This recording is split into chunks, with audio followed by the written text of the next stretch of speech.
Hello everyone. आज की इस वीडियो में हम लोग प्रेजेंट इंडिफिनिट टेंस क्या होता है, उसका सेंटेंस कैसे बनाते हैं, सारा कुछ जानेंगे। तो प्रेजेंट इंडिफिनिट टेंस की पहचान क्या होती है, प्रेजेंट इंडिफिनिट टेंस कहते किसे हैं, इसकी परिभाषा क्या होती है। तो ध्यान दीजिएगा कि जिन वाक्यों के अंत में ता है, ती है, ते है आदि शब्द आते हैं उन्हें प्रेजेंट इंडिफिनिट टेंस कहते हैं। प्रेजेंट इंडिफिनिट टेंस की सिंपल सी ये पहचान हो गई कि प्रेजेंट इंडिफिनिट टेंस की पहचान ये है कि जिन वाक्यों के अंत में ता, ती, ते हैं आदि शब्द आते हैं उन्हें प्रेजेंट इंडिफिनिट टेंस कहते हैं। तो ये हो गई इसकी पहचान। जैसे कि वह जाता है, वो खाता है, वह पीता है, तुम लोग तुम दौड़ते हो। मतलब जिन वाक्यों के अंत में ता है, ती है, ते है आता है उन्हें बोलेंगे प्रेजेंट इंडिफिनिट टेंस। और कुछ स्ट्रक्चर होता है, जैसे कि स्ट्रक्चर बनाने के लिए, सेंटेंस को बनाने के लिए स्ट्रक्चर की ज़रूरत होती है। तो ये हो गया स्ट्रक्चर। ये हो गया आपका अफर्मेटिव सेंटेंस, यानी सिंपल सेंटेंस होगा तो उसको इस तरह से बनाएंगे। हमारा सब्जेक्ट होगा, वर्ब होगा, ऑब्जेक्ट होगा। सब्जेक्ट को पहले बनाएंगे, फिर वर्ब को बनाएंगे, फिर ऑब्जेक्ट को बनाएंगे। जब हमारा जो सेंटेंस होगा वो क्या होगा, अफर्मेटिव सेंटेंस होगा। ठीक है, अफर्मेटिव यानी सकारात्मक वाक्य। जब हमारा सेंटेंस जो है वो अफर्मेटिव जब होगा ना, तो हमें ये वाला स्ट्रक्चर फॉलो करना है, सब्जेक्ट, वर्ब और ऑब्जेक्ट। और जब हमारा जो सेंटेंस है वो जब नेगेटिव रहेगा, नकारात्मक रहेगा, तो नेगेटिव सेंटेंस के लिए हमें क्या करना है, सब्जेक्ट डज और डू नॉट, यानी डज नॉट और डू नॉट लगाना है। फिर वर्ब की फर्स्ट फॉर्म लगेगी और उसके बाद ऑब्जेक्ट लगेगा। जब नेगेटिव सेंटेंस बनाएंगे तो ये वाला स्ट्रक्चर फॉलो करेंगे। तीसरा हमारा है कि डू डज, सब्जेक्ट, वर्ब और ऑब्जेक्ट, फिर क्वेश्चन मार्क। तो ये हो गया हमारा इंट्रोगेटिव सेंटेंस बनाने के लिए। जब हमारा जो सेंटेंस है जब इंट्रोगेटिव होगा, प्रश्नवाचक वाक्य होगा, तो ये वाला जो स्ट्रक्चर है इसको हम लोग फॉलो करेंगे। और उसके बाद है जब हमारा जो सेंटेंस है वो इंट्रोगेटिव प्लस नेगेटिव होगा, तो ये वाला जो स्ट्रक्चर है उसको फॉलो करेंगे। ठीक है, जब हमारा जो हमारा सेंटेंस है वो नेगेटिव और इंट्रोगेटिव होगा तो ये वाला स्ट्रक्चर फॉलो होगा। तो इन सारे स्ट्रक्चर को फॉलो करते हुए हम लोग सेंटेंस बनाकर समझते हैं तो अच्छे से समझ में आएगा।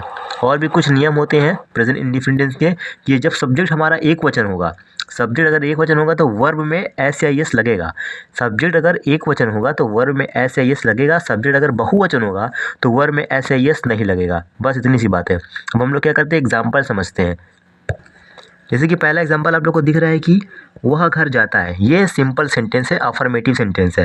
देख लीजिए वाक्य के अंत में ता है आ रहा है, तो ये प्रेजेंट इंडिफिनिट टेंस है कि वह घर जाता है। इसको किस तरह से बनाएंगे, ये हमारा सब्जेक्ट है।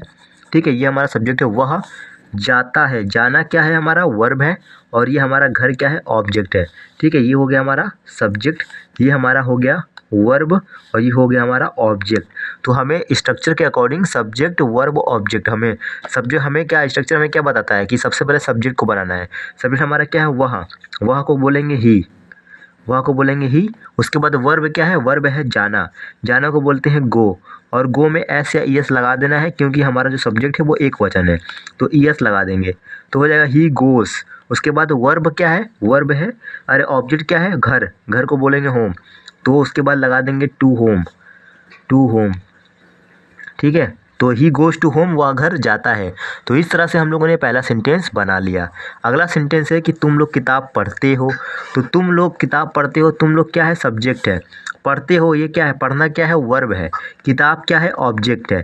तो पहले क्या करना है, सब्जेक्ट बनाना है। तुम लोग को बोलेंगे यू, और यू के बाद क्या करेंगे, वर्ब क्या है, पढ़ना, पढ़ना को बोलेंगे रीड, पढ़ना को बोलेंगे रीड। उसके बाद हमारा ऑब्जेक्ट क्या है, किताब, किताब को बोलते हैं बुक। तो इस तरह से दूसरा सेंटेंस बन गया कि यू रीड बुक, तुम लोग किताब पढ़ते हो। बहुत ही सिंपल तरीके से सब्जेक्ट पहले बनाना है, फिर उसके बाद वर्ब बनाना है, फिर ऑब्जेक्ट बनाना है। बस इस तरह से बन जाएगा। अगला सेंटेंस हम लोग वो नेगेटिव टेंस। अगला सेंटेंस जो है नेगेटिव है कि हम लोग बाजार नहीं जाते हैं। नहीं जाते हैं, नहीं क्या है, ये हमारा नकारात्मक वाक्य हो गया। तो हम लोग को बोलेंगे, ये हमारा हम लोग क्या है, सब्जेक्ट है। और उसके बाद जाना क्या है, वर्ब है। और ये जो बाजार है ये क्या है, ऑब्जेक्ट है। तो सबसे पहले हम लोग को बोलेंगे वी, हम लोग को बोलते हैं वी, और जाना को बोलेंगे गो। यहाँ पे ई एस नहीं लगाएंगे क्योंकि जो हमारा जो सब्जेक्ट है वो बहुवचन है। बहुवचन सब्जेक्ट के साथ वर्ब में एस या एस नहीं लगेगा। उसके बाद ऑब्जेक्ट क्या है हमारा, देखिए हमें क्या करना है, यहाँ पे डज नॉट और डू नॉट लगाना है क्योंकि हम लोग नेगेटिव सेंटेंस बना रहे हैं ना। तो नेगेटिव सेंटेंस का जो स्ट्रक्चर होता है वो डज नॉट और डू नॉट लगेगा। तो वी लगेगा, वी के बाद लगेगा डू नॉट, वी के बाद लगेगा डू नॉट, ठीक है। सब्जेक्ट अगर एक वचन होगा तो डज नॉट लगेगा, सब्जेक्ट अगर बहुवचन होगा तो डू नॉट लगेगा। फिर हमारा क्या है, गो लग जाएगा, वर्ब लग जाएगा गो। उसके बाद हमें लगाना है ऑब्जेक्ट, तो बाजार, तो हो जाएगा हमारा मार्केट। तो हम लोगों ने बना दिया कि we do not go to market. हम लोग टू भी लगा सकते हैं, यहाँ पर टू भी ऐड कर सकते हैं। तो सेंटेंस बन जाएगा कि we do not go to market, हम लोग बाजार नहीं जाते हैं। डू नॉट और डज नॉट का यूज़ करना है। अगला जो एग्जांपल है वो है सुमन चाय नहीं बनाती है। सुमन चाय नहीं बनाती है, सुमन क्या है, सब्जेक्ट हो गया, और जो चाय हो गया हमारा क्या हो गया, ऑब्जेक्ट हो गया, और बनाना हो गया हमारा वर्ब हो गया।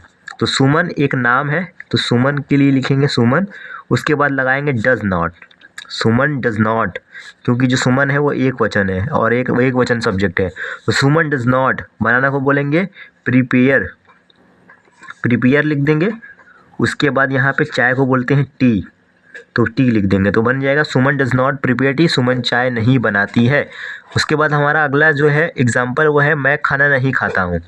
मैं खाना नहीं खाता हूँ, तो मैं को बोलेंगे आई, और उसके बाद हमें क्या लगाना है, डू नॉट लगाना है, क्योंकि डू नॉट लगाना है, हमारा जो सब्जेक्ट है वो बहुवचन है। उसके बाद खाना को बोलते हैं ईट, और उसके बाद ये जो खाना मतलब भोजन, इसको बोलेंगे फूड। तो बन जाएगा सेंटेंस कि I do not eat food, मैं खाना नहीं खाता हूँ। तो इस तरह से हम लोगों ने नेगेटिव सेंटेंस कैसे बनाते हैं वो भी समझ लिया। अब हम लोग इंट्रोगेटिव सेंटेंस कैसे बनाते हैं उसको जान लेते हैं। तो इंट्रोगेटिव का हमारा सेंटेंस है कि क्या हुआ, दौड़ता है। तो ये हमारा एक इंट्रोगेटिव है, प्रश्नवाचक वाक्य है। तो क्या हुआ, दौड़ता है। तो ये जो क्या की, और हम लोग सब्जेक्ट देखेंगे, हमारा सब्जेक्ट क्या है, एक वचन है। सब्जेक्ट अगर एक वचन रहेगा तो डज को कर देंगे पहले, सब्जेक्ट अगर बहुवचन रहेगा तो डू को कर देंगे पहले। तो डज और वह को बोलेंगे ही, और दौड़ना को बोलते हैं रन, डज ही रन। उसके बाद क्वेश्चन मार्क, तो क्या हुआ, दौड़ता है, डज ही रन। तो इस तरह से हम लोग का बन गया सेंटेंस। अगला जो है हमारा है कि क्या तुम पानी पीते हो। तो क्या तुम पानी पीते हो, तो हम लोग क्या करेंगे, डू को पहले कर देंगे। उसके बाद हमारा सब्जेक्ट क्या है, यू, तो बन जाएगा यू, डू यू। उसके बाद पीना को बोलेंगे ड्रिंक, पीना को बोलेंगे ड्रिंक, और पानी को बोलेंगे वाटर, पानी को बोलेंगे वाटर। उसके बाद question mark, do you drink water, क्या तुम पानी पीते हो, डू यू ड्रिंक वाटर। तो इस तरह से बन गया हमारा इंट्रोगेटिव सेंटेंस। अब हम लोग का बचा है कि इंट्रोगेटिव और नेगेटिव सेंटेंस अगर दोनों दे देगा तो वो उसको किस तरह से बनाएंगे। तो उसको भी देख लीजिए कि क्या हम लोग का पहला जो एग्जांपल है वो है कि क्या रमन काम नहीं करता है। ये इंट्रोगेटिव भी है और नेगेटिव भी है। तो इसको किस तरह से बनाएंगे, तो पहले हमें क्या करना है कि सब्जेक्ट देख लेना है, उसके बाद डू डस को पहले करना है। जब सब्जेक्ट हमारा रमन है यानी एक वचन है, तो डस को कर देंगे पहले, तो बन जाएगा डस। उसके बाद रमन, रमन एक नाम है तो रमन लिख देंगे, डज रमन। उसके बाद नॉट लगा देंगे, सब्जेक्ट के बाद नॉट लगेगा, डज रमन नॉट। उसके बाद काम को बोलेंगे काम नहीं करता है, तो does Raman not do work, ठीक है, does Raman not do work, हाँ डू वर्क, काम नहीं करता है। तो ये हो जाएगा हमारा काम नहीं करना का हो जाएगा do work, does Raman not do work. तो इस तरह से बन गया हमारा ये वाला सेंटेंस। उसके बाद क्वेश्चन मार्क लगा देंगे। और अगला जो हमारा है एग्जाम्पल वो है क्या मैं पत्र नहीं लिखता हूँ। तो क्या मैं पत्र नहीं लिखता हूँ, तो ये हो जाएगा डू। उसके बाद हो जाएगा I, do I not, do I not write, do I not write letter, ठीक है, do I not write letter. तो इस क्या मैं पत्र नहीं लिखता हूँ, तो इस तरह से बन गया do I not write letter. तो इस वीडियो में हम लोगों ने प्रेजेंट इंडिफिनिट टेंस का जितना भी सेंटेंस होता है, अफर्मेटिव हो गया, नेगेटिव हो गया और इंट्रोगेटिव हो गया और इंट्रोगेटिव नेगेटिव, सारा कुछ इस वीडियो में सीख लिया है बहुत ही बेसिक तरीके से। तो इस वीडियो में बस इतना ही। वीडियो अच्छी लगे तो वीडियो को लाइक करें और चैनल को सब्सक्राइब करें।